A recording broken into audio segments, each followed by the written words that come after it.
Chapter 8 has me moving to Illinois. My sister, my twin, married this really awesome guy, and he was in the Air Force. So he was stationed at an Air Force base close to St. Louis. And when I talked to her, I told her I couldn't do another winter in Minnesota. She said, "Why don't you come on down here? You can stay and see if you can find a job here." So I loaded up my little Pontiac Sunbird with everything that I had that I could take, left other stuff in storage at this friend's house, and I headed down. And I remember walking in the door saying, "I'm not going to church, so don't you even push me." And within the first couple weeks, I found a place to live and a job. There was a retired lieutenant colonel and his wife looking for somebody to live in and do housekeeping and cooking. And for that, they had down in the basement, living room, bedroom, bathroom, kind of apartment. And so I did get that job. And then I needed to get a job because it was just room and board kind of deal. And so I did get a job at this big mall there, and in JCPenney's catalog department, and during Christmas, so I did that. And after about 3 weeks, I was in church. Didn't take long to get me to church. And I started working with the missionaries, teaching me, refreshing me on things. And then they asked me if I wanted to go out with them and, teach other people. And so I started to do that. Well, there was a gap before I started going out and teaching, but I did start going to church. It was an Air Force ward, but I don't know that I really had any church friends. But I did have that job, and I did live with them, and everything was going okay. The job ended because it was just a seasonal at JCPenney's. So I had to find another job, and I found one at a Harley dealership. And so I got on there, and I worked in the office. It was a family-owned, so I worked with his wife in the office and, worked on the computer and stuff. And so that's what I did. And at that time, I'm going out with the missionaries, and my testimony is starting to rebuild and everything. I don't think I lost it all. I think that I had let go of it and had been away from, going to church and stuff, but I don't think I ever was far away from my Heavenly Father. Maybe if I was away from Him, He surely was not away from me, because as I mentioned a couple other times that, He's saving me and helping me and guiding me. And I think guiding me to Illinois, definitely. So I got that job at the Harley dealer, and my mental health is, becoming more of a prevalent issue. And I am basically bouncing into the same walls, and I am tired of it. So I look in the paper, and there's an advertisement for kind of adjusted income mental health. And so I went there. It was through Lutheran Child and Family Services.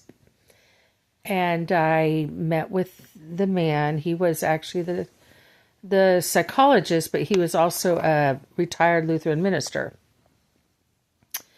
And he asked me what, my problem was. I said, I have stress. And so he went ahead and set up an appointment. And I met with him, and he laughed at me. Stress was my problem. Ha ha ha. And he could see that there was a significant amount of work and damage that needed to be worked on. And he lined that out, and we started at a place. I'm conflicted on talking about my diagnoses, but I guess I'm just going to put everything out there. I mean, I already put out crazy stuff. So basically, borderline personality disorder is one of the things, and PTSD. Now they call this kind of PTSD CPTSD.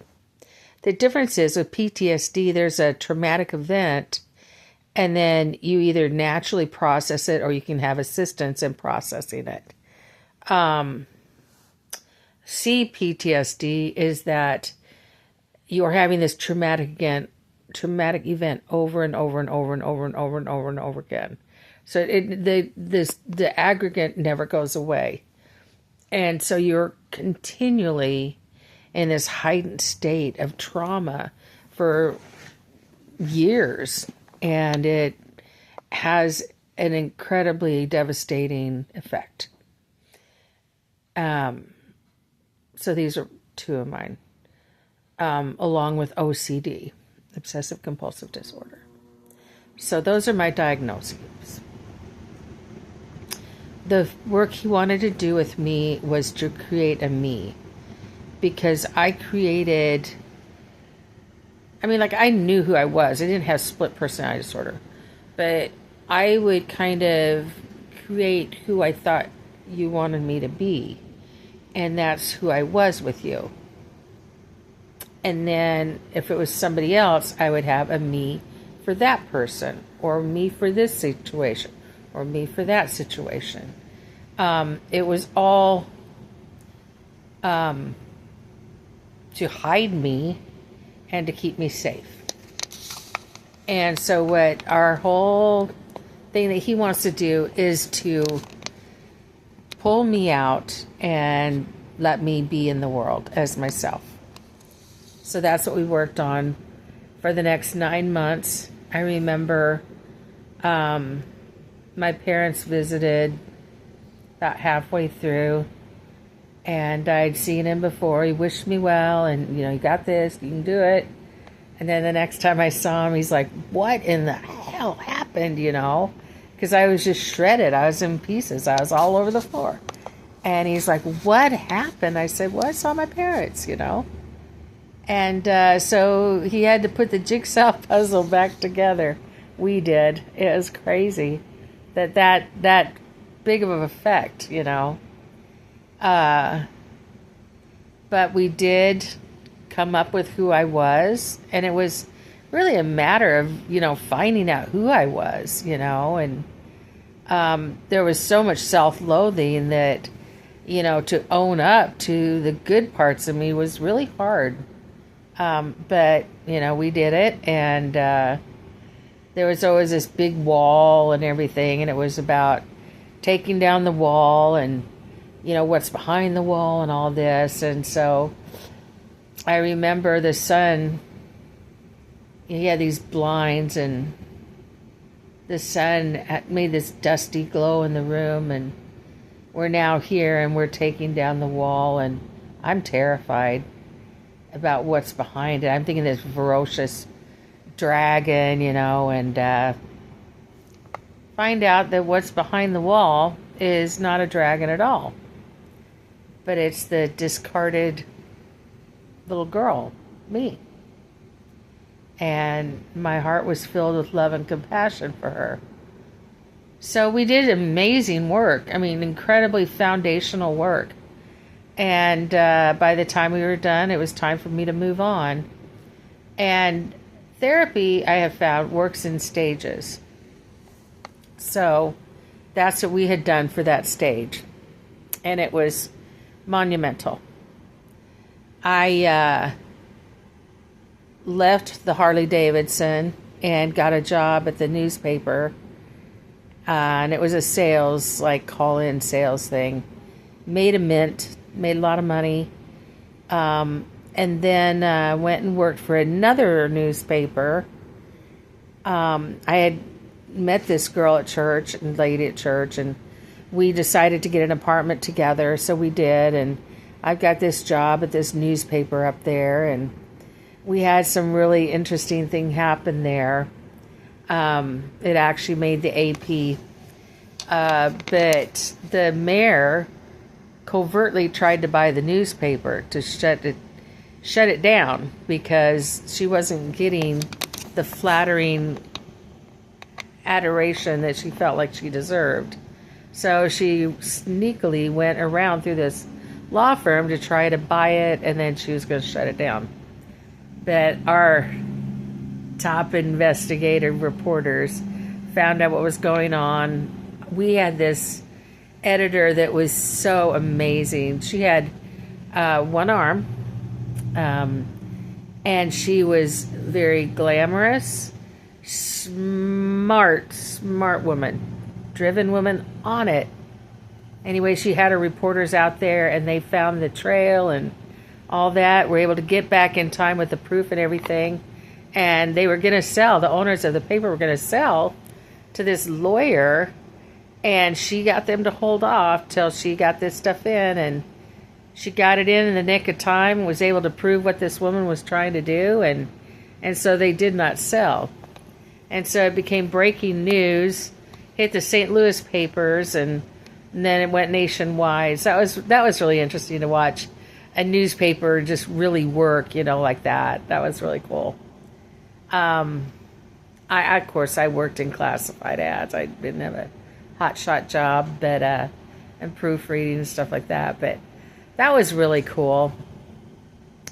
This roommate of mine, I did go stay at the Air Force Base for a little bit before I moved in with the roommate, with my sister, which was cool because she had a little baby girl. She was like 2-ish, and love of my life, this little miss. I remember my sister would put her down for a nap, and she would stand up in her crib and say, "Lappy," and then I couldn't resist that. So I went in and I snuck and got her up and brought her in my room, played with her. And then we would both get in trouble. But, oh my gosh, I never bonded to anyone like I did to that little girl. It was weird. Like, it was like so intense. I never knew anything like that happen, but when I first held her as a little baby, it's like these steel bands just like went between us. Unfortunately, I haven't seen her. I haven't been able to have a relationship with her since, but I love that girl. Ooh.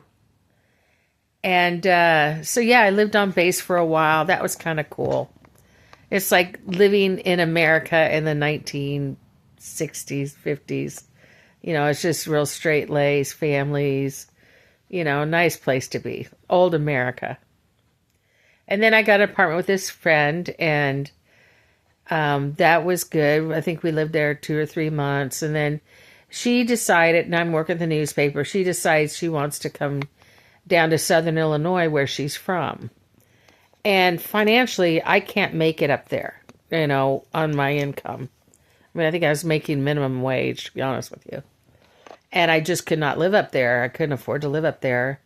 And so I thought, well, I'll go down with you. And so that'll be the next chapter, is coming down to Southern Illinois. I do want to throw in one little quick story. Actually, there's probably a couple more. But while I was staying with my sister and her husband, we went down to see my folks in Northeast Arkansas. And we went through this small town south of St. Louis on this bridge. When we drove into this town, talking about anchors, I anchored. Okay, I don't consider myself being from anywhere. I would say I'm a Californian, but I only lived there the first 6 years of my life. I don't feel like I ever belonged to anywhere.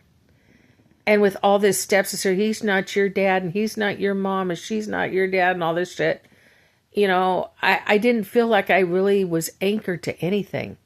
The only thing I could tell you 100% that am anchored to is my church. Okay. But we're driving into town and something weird happened there. All of a sudden there was this clunk. And I anchored. And I knew this was important, that I was supposed to be here, that this was part of a predestined part of my life, and this is really important. And I've never been here before. This is Podunk, Illinois. And anyway, so we make across the bridge there, because there's a bridge there that goes across the Mississippi River, and then we go on down to my folks. But that was so profound because it was really crazy. And I don't know why that town that had that feeling.